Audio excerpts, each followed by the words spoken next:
محقق ہوگی، اور آرزوئیں اس کے آنکھوں کے سامنے آ جاتی ہیں، اور آخرت اس کے پس پڑتا جاتی ہے، یا آخرت اس کے پس پڑتا چلی جاتی ہے۔ اور 2 روایتیں اور ہیں بس۔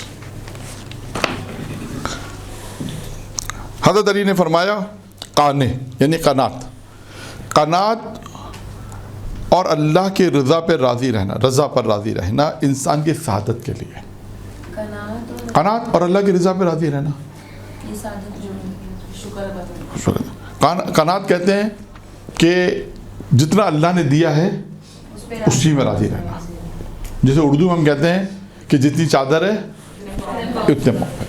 قناعت بھی یہی ہے کہ جتنا اللہ نے دیا ہے اس میں ایک امیر فرماتے ہیں، حضرت علی فرماتے ہیں قانے یعنی قناعت اور رضا، اللہ کے رضا پہ راضی رہنا انسان کی سعادت تھی۔ یہ علامت ہے، اگر ہم دیکھتے ہیں کسی شخص کو کہ قانے ہیں اور اللہ کے رضا پہ راضی، اس کا مطلب اس کے اندر علامتیں پائی جاتی ہیں سعادت مندی کی، یہ نشانیاں ہیں، یہ علامت ہے۔ اور آئیے، انسان کی سعادت اس کے دین بچانے اور آخرت کے لیے عمل کرنے میں ہے۔ یہ جو ہم اتنی ساری گفتگو کر رہے ہیں کہ سعادت حاصل کرو، تو اس کا سعادت حاصل کریں گے تو کیا ہوگا؟ انسان کی سعادت اس کے دین بچانے میں۔ اب آپ دیکھیے آج کی جتنی گفتگو تھی، آج کی جتنی گفتگو آئی، تقریباً پہلے 40-50 منٹ میں میرا خیال ہے، اور ابھی بھی تقریباً 40-50 منٹ، 2 گھنٹے تقریباً میرا خیال ہے سیشن ہے آپ کا، 2.5 گھنٹے کا ویسے ہے لیکن 2 گھنٹے ہو جاتے ہیں۔ اب تمام گفتگو کا اینڈ کیا ہے؟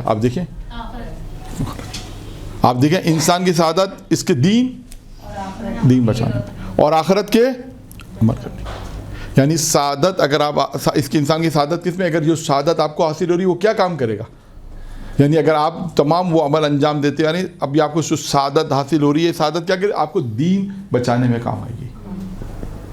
جس مقصد کو آپ نے حاصل کیا، یہ آپ کو ایسا نہیں ہوگا خدا نخواستہ کہ شیطان، جب دیکھیں شیطان انسان کے ہر لمحے کوشش کرتا ہے بہکانے کی، کھلا دشمن ہے، اور یہ کھلا دشمن ایسا ہے کہ جو نظر نہیں آتا، یہ کھلا دشمن ایسا ہے جو نظر نہیں آتا، لیکن سب کو پتا ہے شیطان کھلا دشمن ہے اور بہکانے کی کوشش کرتا ہے۔ تو یہاں پر بھی یہی ہے کہ یعنی انسان سعادت اگر آپ نے حاصل کی، اور سعادت کا نتیجہ کیا ہے؟ انسان کی سعادت کس امیر فرمایا کس میں ہے؟ کہ دین بچانے اور آخرت کے لیے عمل کرنے میں۔ اور آپ جتنی بھی ہم نے ابھی روایتیں پڑھی، میں نے زیادہ تر آپ کو روایتیں بیان کی تاکہ ہم اپنی زندگی کو آخرت کے لیے، اور وہ تمام چیزیں جو انسان سعادت حاصل کرنے میں علامتیں کیا ہیں وہ بیان کر دی۔ پھر اس کے بعد سعادت کے اسباب بیان فرمائے، تقریباً جو شروع کے روایتیں بیان کی 8-10۔ پھر سعادت امیر المومنین کی جو روایت بیان کی کہ سعید بہترین سعادت کیسے حاصل ہوتی ہے، وہ روایت معصوم کی امیر المومنین کی، جس میں 5 چیزیں انہوں نے بیان فرمائی، وہ بھی آپ کے سامنے بیان کی۔ تو آپ تمام چیزوں کا خلاصہ اور نتیجہ جب نکالیں تو آپ دیکھیں کہ انسان اگر سعادت حاصل کرنا چاہتا ہے، ایک مقام پر پہنچنا چاہتا ہے، تو کیسے پہنچے گا؟ جو آپ مقدمہ، اگر ہمارا مقدمہ ذہن میں رکھتے ہوئے سوچیں، جو شروع میں میں نے مقدمہ بیان کیا تھا کہ انسان کس ایک مقام تک پہنچنا ہے۔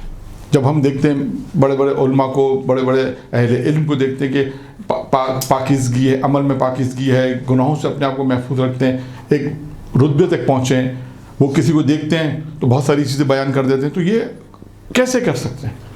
اگر آپ ان سے پوچھیں تو پھر وہ آپ کو جواب دیں گے، جن میں تمام چیزیں جو آپ کے سامنے بیان کی کہ انسان اگر اس طرح اپنی زندگی کو گزارے گا تو ایک مقام پر ایک رتبہ اور ایک وہ چیز حاصل کرے گا کہ جب اس کی وہ چیز حاصل ہوگی پھر آپ دیکھیں وہ غرور تکبر نہیں کرے گا، وہ اس سے لذت حاصل کرے گا، کیونکہ دنیا کے اندر اسے دنیا کی لذتوں کو جب ٹھکرا دیا ہے کہ دنیا کی لذت ہی ہے، تو پھر پروردگار عالم اس کے اندر وہ چیز پیدا کرے گا جس سے وہ لذت کو محسوس کرے گا، اور یہ ہر آدمی محسوس نہیں کر سکتا، یہ بھی میں بتاؤں آپ کو۔ یہ وہی محسوس کرے گا جس نے دنیا کی تلخیوں کو برداشت کیا ہوگا، خواہشات نفسانی کو ٹھکرایا، اپنے جو بھی گناہ کی طرف لے کر آیا اس کو ٹھکرا دیا، دنیا کی لذتیں ٹھکرا دیں، تو پھر اسے جب اس کے قلب کے اندر جب سعادت مندی حاصل ہوگی، ایک رتبہ حاصل ہو جائے گا، ایک مقام حاصل ہوگا، تو اسے یہ ہوگا کہ میں نے پروردگار تو عبادت کی تو خدا نے ایک چھوٹی سی چیز مدد عطا کی، اور آخرت میں تو انشاءاللہ جنت ملے وہ ایک الگ مقام ہے، جو اہل بیت کے ساتھ مقام وہ الگ مقام ہے. دنیا کے اندر جو اسے یہ چیزیں ملیں گی وہ اس سعادت کی اس وجہ یہ وجہ سعادت مندی جو حاصل ہو رہی ہے وہ تمام وہ چیزیں جو روایت میں معصومین علیہ السلام نے بیان کر دی. درود پڑھے محمد و آل محمد.